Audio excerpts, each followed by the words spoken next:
traslladar a Brussel·les que aquí hi ha un problema que va més enllà d'un projecte de fons estructurals, sinó que el que està en joc és primer la salut i gairebé la vida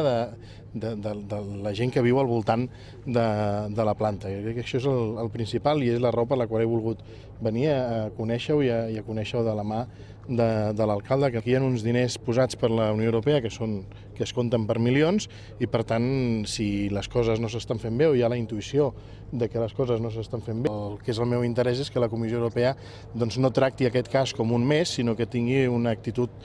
molt més proactiva de la que ha tingut fins ara. S'ha conegut una resposta a una pregunta meva, la setmana passada vam fer una altra pregunta, avui n'hem presentat una altra, per tant em va sorprendre molt la resposta que vam conèixer aquesta setmana de que la Comissió Europea no podia avaluar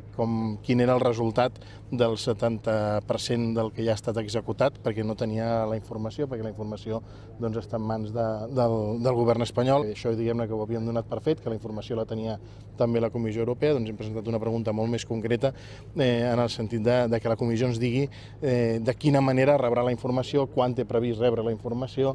quina mena de comunicacions tenen amb les autoritats responsables